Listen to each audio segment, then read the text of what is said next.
नमस्कार, जन टीवी देख रहे हैं आप। मैं श्वेता शर्मा आपके साथ। खबरों की शुरुआत से पहले एक नजर डालेंगे अभी की हेडलाइंस पर।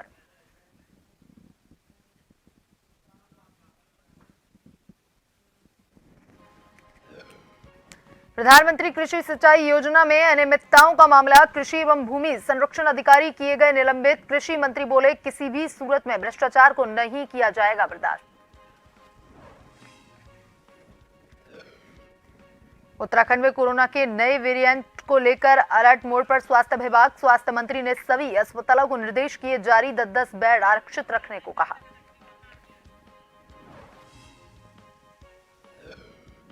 पूर्व मुख्यमंत्री हरीश रावत का बीजेपी पर हमला। कहा, 2024 में इस बार घमंड होगा चूर, 200 पार भी नहीं जाएगी बीजेपी। कांग्रेस ने मांगा 7 साल का हिसाब।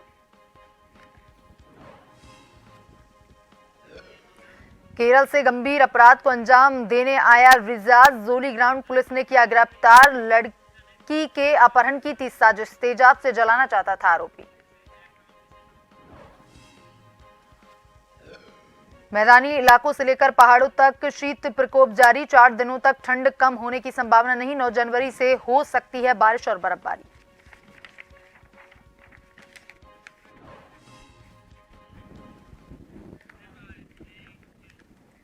और अब खबरें विस्तार से।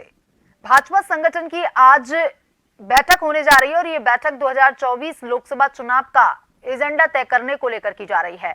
सभी वरिष्ठ प्रचारक कार्यक्रम तय है। राष्ट्रीय उपाध्यक्ष लक्ष्मीकांत वाजपेयी की अध्यक्षता में बैठक होगी। प्रदेश प्रभारी दुष्यंत गौतम, मुख्यमंत्री पुष्कर सिंह धामी इसमें मौजूद रहेंगे। प्रदेश के पूर्व मुख्यमंत्री, सांसद, राज्यसभा सांसद, कैबिनेट मंत्री, प्रदेश के मंत्री सहित कई पदाधिकारी बैठक में मौजूद।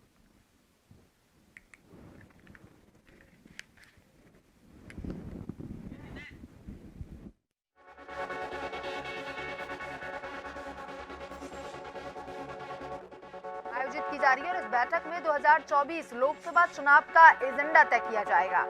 सभी वरिष्ठ प्रचारकों के कार्यक्रम तय किए जाएंगे। राष्ट्रीय उपाध्यक्ष लक्ष्मीकांत बीजेपी की अध्यक्षता में बैठक आयोजित की जा रही है और वहीं प्रदेश के पूर्व मुख्यमंत्री, सांसद, राज्यसभा सांसद, कैबिनेट मंत्री, प्रदेश के मंत्री सहित कई पदाधिकारी बैठक में मौजूद है।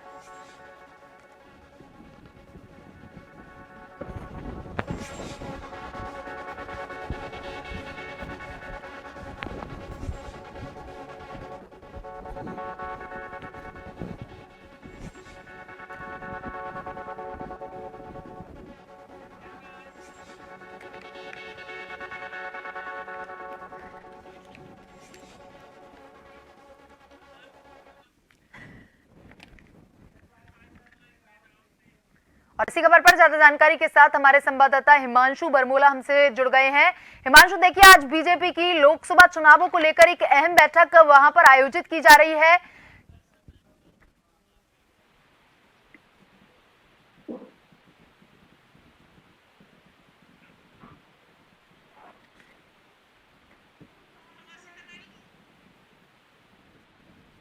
देखिए, भाजपा संगठन की आज एक अहम बैठक है और बैठक में 2024 लोकसभा चुनाव का एजेंडा तय किया जा रहा है। सभी वरिष्ठ प्रचारकों के कार्यक्रम इसमें तय किए जाएंगे।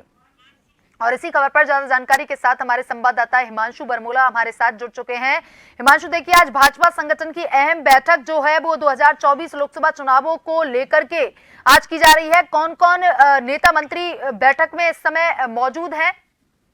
निश्चित रूप से आपको बताना चाहता हूं कि लोकसभा की जो 500 सीट उत्तराखंड में है, वहां पर भाजपा इस बार हैट्रिक बनाने के उद्देश्य से मैदान में उतर रही है, क्योंकि 2014 की बात कर ली जाए तो 500 सीटों पर कब्जा भाजपा का था। 2019 की बात कर ली जाए तो फिर 500 सीटों पर कब्जा जो रहा वो भाजपा का रहा।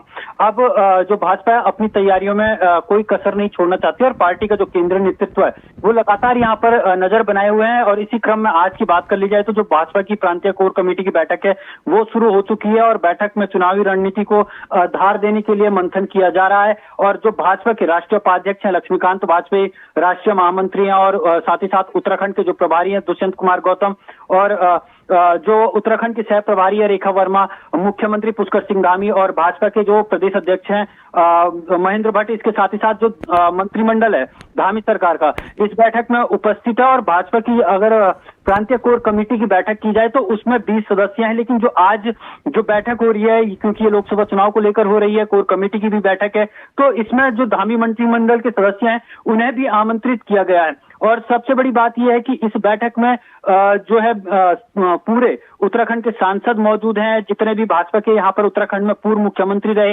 वो मौजूद हैं, चाहे वो पूर्व प्रदेश अध्यक्ष की बात कर ली जाए, वो लोग यहाँ पर मौजूद हैं। सबसे बड़ी बात यह है कि भाजपा ने जो अपना वोट परसेंटेज रखा है यहाँ पर उत्तराखंड में, वो एक 75% से ज्यादा का वोट परसेंटेज रखा है हर सीट पर। यानी कि जो भी अगर 2024 में चुनाव लोकसभा के हैं तो हर सीट पर 75% से अधिक मतदान भाजपा को मिले, तो कहीं ना कहीं ये रणनीति भी तय की जा रही है। और इसके साथ ही साथ जहां पर भाजपा विधानसभा चुनाव के दौरान जो सीटें हारी, जिन बूथों पर मतदाताओं की संख्या कम रही, वहां पर उनको रिझाने के लिए ताकि उनको वोट मतगणना केंद्र तक लाया जा सके, तो ऐसे में रणनीति भी बनाई जा रही है। और क्योंकि 2024 चुनाव नजदीक है, तो ऐसे में भाजपा पहले से ही अपनी फील्डिंग बैठाने का एक तरीके से काम कर रही है। जी हिमांशु, तमाम जानकारी के लिए धन्यवाद।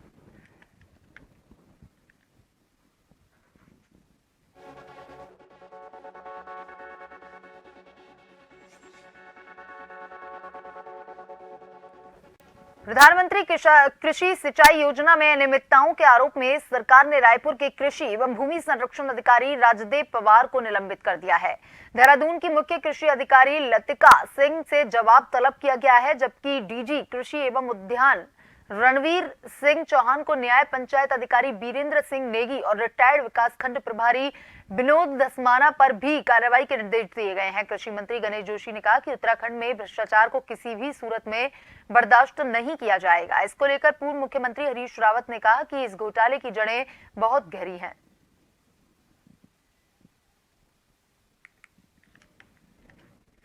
सरकार के अंदर कोई भी व्यक्ति हो, किसी को कितना भी बड़ा किसी का आशीर्वाद प्राप्त हो, उसके खिलाफ कार्रवाई होती है। अगर आपने देखा होगा कि उसमें हमने एक को निलंबित कर दिया है, 3 अधिकारियों की हमने एक्सप्रेशन कॉल की है, और इसमें कोई भ्रष्टाचारी हो, धामी 2 सरकार में किसी की कोई गुंजाइश नहीं है, उसकी जगह भेजा जाएगा। कि उससे बड़ा घोटाला है जो पहले कृषि विभाग में उद्यान में हुआ है, हॉर्टिकल्चर में हुआ है, बीज घोटाला और पौध घोटाला, ये उसी तरीके का बड़ा घोटाला है।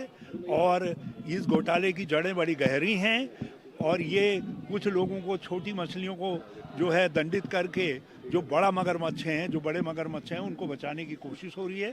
बल्कि कांग्रेस ने आवाज़ उठाई है। मैं बहुत बधाई देना चाहता हूं कांग्रेस को कि उनकी आवाज़ पर जो है सरकार चेतने का नाटक कर रही है, लेकिन ये चेतना नहीं है। ये लड़ाई तब तक जारी रहेगी जब तक इसके मगरमच्छ जो है पकड़ में नहीं आते हैं। पूर्व मुख्यमंत्री हरीश रावत ने बीजेपी पर कटाक्ष करते हुए कहा कि घमंड रावण और अहिरावण का भी नहीं रहा, ये रावण और अहिरावण वाली पार्टी का भी इस बार घमंड चूर हो जाएगा। उन्होंने कहा कि 2024 के लोकसभा चुनाव में बीजेपी 200 पार भी नहीं जाएगी।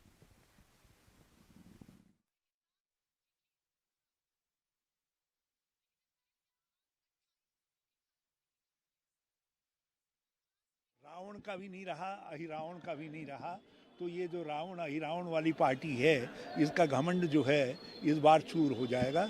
ये 2024 में 200 के पार नहीं होंगे, आप देख करके चलिएगा। 50% कर दो बिल्कुल।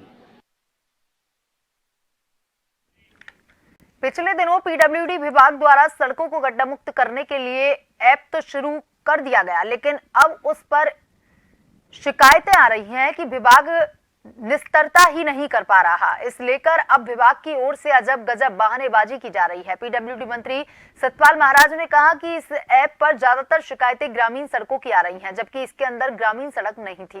राष्ट्रीय राजमार्ग व राज्य मार्गों को गड्ढा मुक्त बनाने के लिए ऐप बनाया गया था। उन्होंने कहा कि विभाग के पास धन की कमी है, लेकिन सवाल खड़ा होता है कि जब क्या ग्रामीण सड़कें उत्तराखंड का हिस्सा नहीं है, और जब धन की कमी है तो बजट की मांग क्यों नहीं की गई। उसका निस्तारण हो रहा है। शिकायतें उसमें क्या है कि गांव की सड़कें के बारे में लोग जो हमें भेज रहे हैं, गांव की सड़कें इसमें इंक्लूड नहीं की गई है। बजट का कंस्ट्रेन है और लिमिटेड बजट होने के नाते इसमें हमने स्टेट हाईवेज रखी थी, उनका हम रिपेयरिंग कर रहे हैं। जैसे जैसे फंड्स आएंगे हम गांव की सड़कें भी इसमें लेंगे। प्रदेश सरकार ने 2024 में स्वास्थ्य और चिकित्सा शिक्षा में 10,000 नौकरियां देने का लक्ष्य रखा है। स्वास्थ्य और चिकित्सा शिक्षा विभाग में फार्मासिस्ट और टेक्नीशियंस पदों पर वर्षवार मेरिट पर भर्ती की जाएगी। इसके अलावा फार्मासिस्ट संवर्ग में पदों की संख्या भी बढ़ाई जाएगी। तो वहीं मुख्य विपक्षी दल कांग्रेस सरकार पर सवाल खड़ा कर रही है। कांग्रेस के प्रदेश संगठन उपाध्यक्ष मथुरा दत्त जोशी का कहना है कि भाजपा नारेबाजी करने और जुमलेबाजी करने में माहिर है। जोशी ने कहा कि इन 7 सालों में भाजपा सरकार के 3 मुख्यमंत्री बने और तीनों ने ही अलग अलग बयान दिए हैं। त्रिवेंद्र सिंह रावत ने कहा कि हम 24,000 नियुक्तियां करेंगे, तो तीरथ सिंह रावत ने कहा कि हम 22,000 नियुक्तियां करेंगे। वहीं अब पुष्कर सिंह धामी ने कहा कि 21,000 नियुक्तियां करेंगे। तो पहले सरकार को इसका हिसाब जनता को देना चाहिए। नर्सिंग स्टाफ में भर्ती होना था, वर्षवार भर्ती होना था, फार्मासिस्ट को भर्ती होना था, वर्षवार भर्ती होना था, उनको अभी तक नियुक्ति पत्र नहीं दिए हैं। पीसीएस की मेंस की परीक्षा आज तक नहीं हो पाई है। भर्तियां रोलिंग स्टोन हो रही हैं। कभी अधीनस्थ चयन आयोग को दे दे रहे हैं, कभी लोक सेवा आयोग को भर्तियां दे दे रहे हैं।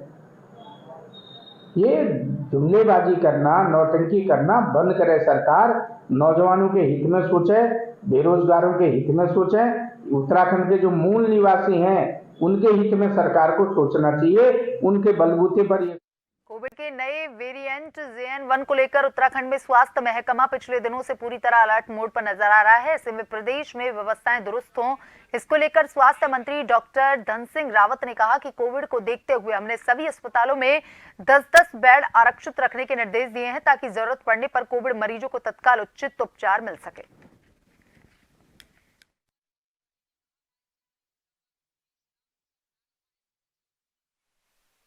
ये जो हमारी राज्य सरकार ने SOP जारी की है, तो उसी को हमने सभी अस्पतालों में निर्देश दे दिए हैं।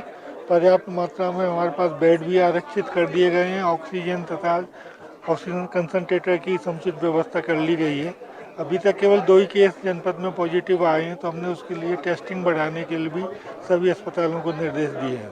देखिए, कोरोना में भारत सरकार ने SOP जारी कर दिया और हमने भी SOP जारी कर दिया। घबराने को किसी की जरूरत नहीं है, क्योंकि हमारे यहाँ सब पे वैक्सीन लग चुकी है और जो भी अब कोरोना के केस आ रहे हैं वो बहुत नॉर्मल स्थिति में है। लेकिन एहतियात के तौर पे हमने सभी डिस्ट्रिक्ट हॉस्पिटलों में 10-10 बेड जो है कोरोना के मरीजों के लिए आरक्षित कर दिए। चंपावत में अनुसूचित जनजाति के ग्रामों के आर्थिक उत्थान के लिए प्रधानमंत्री जन मन योजना अंतर्गत बहुउद्देशीय शिविर का आयोजन किया गया। शिविर में विभागीय अधिकारियों ने ग्रामीणों को प्रधानमंत्री जन मन योजना अंतर्गत योजनाओं की जानकारी दी।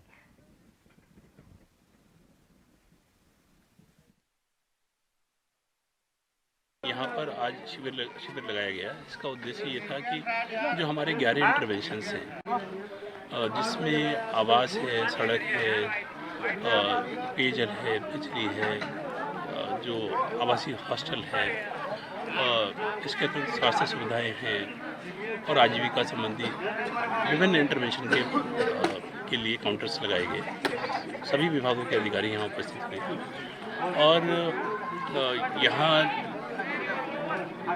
ये प्रयास किया गया है कि एक कार्य योजना बन जाए, सभी लाभार्थियों का चिन्हांकन कर लिया जाए। बाइक सवार 3 युवकों को तेज रफ्तार 4 पहिया वाहन ने टक्कर मार दी। टक्कर के बाद तीनों युवक गंभीर रूप से घायल हो गए। राहगीरों की मदद से घायलों को CHC पहुंचाया गया, जहां डॉक्टरों ने एक युवक को मृत घोषित कर दिया और वहीं 2 को गंभीर हालत में जिला अस्पताल रेफर कर दिया गया। पूरी घटना महाराजगंज कोतवाली क्षेत्र की है।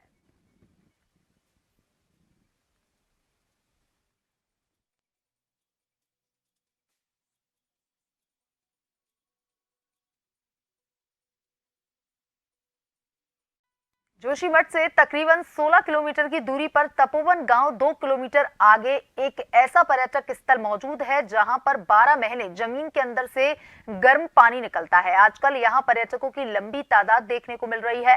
पर्यटक इस जगह का दीदार कर तो रहे हैं और साथ ही साथ यहां पर निकलने वाले गर्म पानी की मिट्टी भी अपने साथ ले जाते हुए देखे जा रहे हैं। दरअसल तपोवन अपने सल्फर युक्त गर्म झरनों के लिए एक प्रसिद्ध आकर्षण के रूप में भी मशहूर है, जो पीली मिट्टी वाली पहाड़ी से निकलता है। इस पानी का तापमान इतना है कि यहाँ पर चावल तक पकाए जा सकते हैं। यहाँ जाने का सबसे अच्छा समय अप्रैल से जून के बीच है।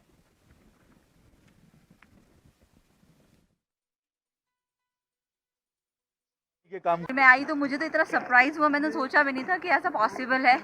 ये हॉट वाटर है, इसमें आप कुछ भी पकाइए, अंडे उबालिए, चावल बनाइए, कुछ भी बनाइए, बिल्कुल नेचुरल है ये, इसमें कोई भी आर्टिफिशियलिटी नहीं है। I am so happy to come here. हम फर्स्ट टाइम आए हैं इधर। कैसा लगा सर आपको यहाँ पर आकर के? हमें काफ़ी अच्छा फील हो रहा है।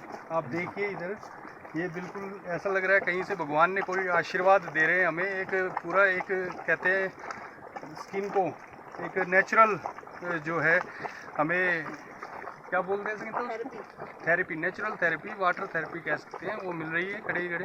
मेरे को एकदम ये जादुई लगा। मैंने आज तक ऐसी जगह देखी नहीं थी। वैसे तो हम मौली के लिए आए थे, पर बहुत लंबा ट्रैवल करके यहाँ आए हैं और मेरे को ये एकदम जादुई लगा। जोशीमठ से तकरीबन 16 किलोमीटर की दूरी पर तपोवन गांव मौजूद है। आपको बता दें कि जिस तपोवन गांव से 2 किलोमीटर आगे चलने पर एक ऐसा पर्यटक स्थल देखने को मिल सकता है जिस पर्यटक स्थल में 12 महीने धरती से चीर कर गर्म पानी निकलता है। जानकारी यह भी दे दें कि आजकल इस पर्यटक स्थल में काफी संख्या में पर्यटक पहुंच रहे हैं। पर्यटक पहुंचने से स्थानीय लोगों में काफी खुशी का माहौल बना हुआ है। वहीं पर्यटकों का यह तक कहना है कि वे लोग इस पर्यटक स्थल का दीदार करने के लिए पहली बार पहुंचे हुए हैं और उन्हें भी काफी खुशी महसूस हो रही है। बड़ी बात तो यह है कि जहां पर यह पर्यटक स्थल मौजूद है, इस पर्यटक स्थल में जो गर्म पानी निकलता है, इस गर्म पानी के साथ जो मिट्टी है, उस मिट्टी को पर्यटक अपने साथ ले जाते हुए भी देखे जा रहे हैं। कैमरामैन साथी आदित्य भंडारी के साथ नवीन सिंह, जोशीमठ। उत्तराखंड महिला आयोग की अध्यक्ष कुसुम कंडवाल ने अपने 2 साल के कार्यकाल का लेखा जोखा मीडिया के सामने रखा और इस दौरान उन्होंने बताया कि उन्होंने इस 2 वर्ष में महिलाओं के प्रति हो रहे उत्पीड़न को लेकर महिला आयोग ने काफी काम किए, या कहा कि लोगों को जागरूक करने के लिए कई कार्यक्रम आयोजित किए गए। बताया कि सुदूरवर्ती क्षेत्रों में आयोग द्वारा कैंप आयोजित किए गए। कहा कि एक बड़ा फैसला इस मामले में लिया गया। महिलाओं के उत्थान के लिए महिला नीति का फाइनल ड्राफ्ट प्रशासन को सौंपा गया है। साथ ही उन्होंने बताया कि एंटी ह्यूमन ट्रैफिकिंग यानी मानव तस्करी के मामले में 13 जनपदों में कार्यशालाओं का आयोजन किया गया और नुक्कड़ नाटकों के माध्यम से आम लोगों को जागरूक भी किया गया।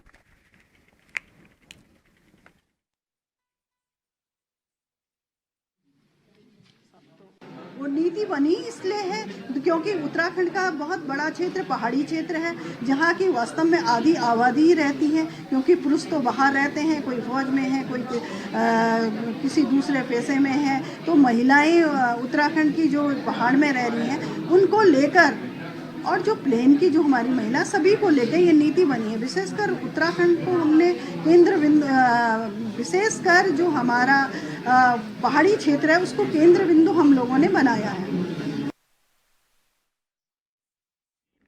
देहरादून के सुभाष रोड स्थित वेंकविट हॉल में सशक्त महिला सम्मेलन का आयोजन किया गया। भाजपा महिला मोर्चे की ओर से आयोजित इस सम्मेलन में हजारों की संख्या में महिलाओं ने भाग लिया। इस अवसर पर महिला मोर्चे की नेताओं ने आने वाले लोकसभा चुनाव के लिए महिलाओं को तैयार होने के लिए आह्वान किया। इस सम्मेलन में बीजेपी के प्रदेश अध्यक्ष महेंद्र भट्ट के साथ कैबिनेट मंत्री गणेश जोशी सहित कई नेता मौजूद रहे। इस अवसर पर बीजेपी महिला मोर्चे की प्रदेश अध्यक्ष आशा नोटियाल ने कहा कि आज महिलाएं 2014 के बाद आर्थिक, सामाजिक और राजनीतिक रूप से काफी सशक्त हुई हैं। साथ ही महिलाओं का विश्वास प्रधानमंत्री नरेंद्र मोदी में काफी बड़ा है।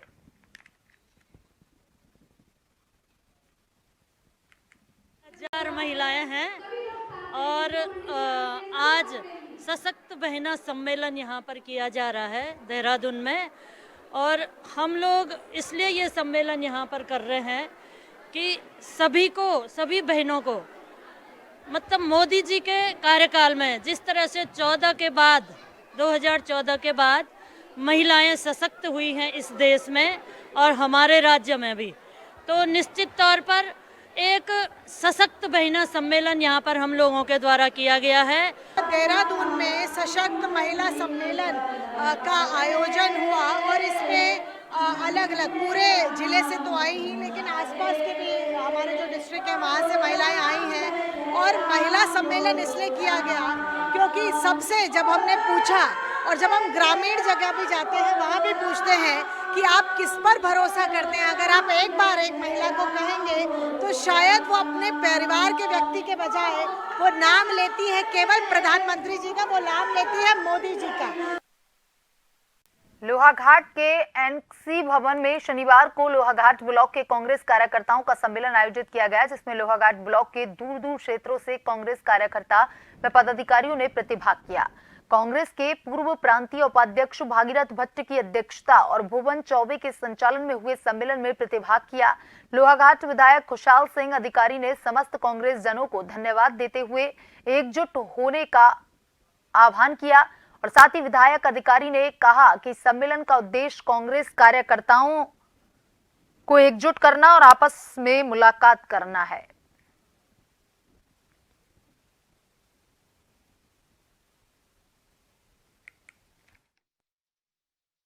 को, कांग्रेस के वीरों को कि आप लोगों ने विषम परिस्थितियों में मुझे यहाँ से विधानसभा का सदस्य बनाया और उसके पश्चात मैं अभी 2 साल होने जा रहे हैं, उस क्षेत्र में धन्यवाद देने तक भी नहीं गया हूँ।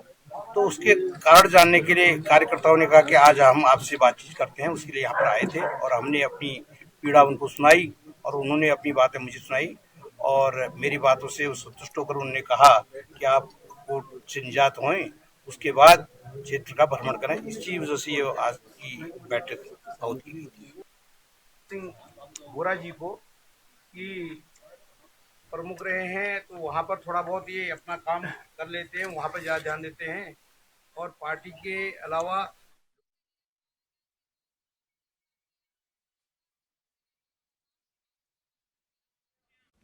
जोशीमठ में तकरीबन 2 किलोमीटर की दूरी 16 किलोमीटर की दूरी पर तपोवन गांव, 2 किलोमीटर आगे एक ऐसा पर्यटक स्थल लंबी तादाद वहां देखने को मिल रही है। पर्यटक इस जगह का दीदार कर तो रहे हैं और साथ ही साथ यहां अपने सल्फर युक्त गर्म झरनों के लिए एक प्रसिद्ध आकर्षण के रूप में भी मशहूर है, जो पीली मिट्टी वाली पहाड़ी से निकलता है।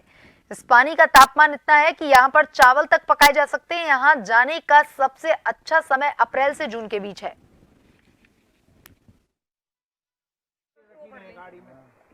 गाड़ी की बोतल यूँ निकालनी पड़ जाए, वैसे वो गर्म पानी के लिए आए तो वो उसके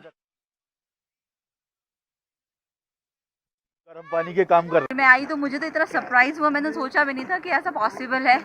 ये हॉट वाटर है, इसमें आप कुछ भी पकाइए, अंडे उबालिए, चावल बनाइए, कुछ भी बनाइए, बिल्कुल नेचुरल है ये, इसमें कोई भी आर्टिफिशियलिटी नहीं है। I am so happy to come here. हम फर्स्ट टाइम आए हैं इधर। कैसा लगा सर आपको यहाँ पर आकर के? हमें काफ़ी अच्छा फील हो रहा है। आप देखिए इधर, ये बिल्कुल ऐसा लग रहा है कहीं से भगवान ने कोई आशीर्वाद दे रहे हैं हमें। एक पूरा एक कहते हैं स्किन को एक नेचुरल जो है हमें क्या बोलते हैं तो therapy, natural therapy, water therapy कह सकते हैं, वो मिल रही है खड़े खड़े। मेरे को एकदम ये जादुई लगा। मैंने आज तक ऐसी जगह देखी नहीं थी। वैसे तो हम मौली के लिए आए थे, पर बहुत लंबा ट्रैवल करके यहाँ आए हैं और मेरे को ये एकदम जादुई लगा। बुलेटिन में अभी तक के लिए इतना ही। बने रहिए जन टीवी के साथ। नमस्कार।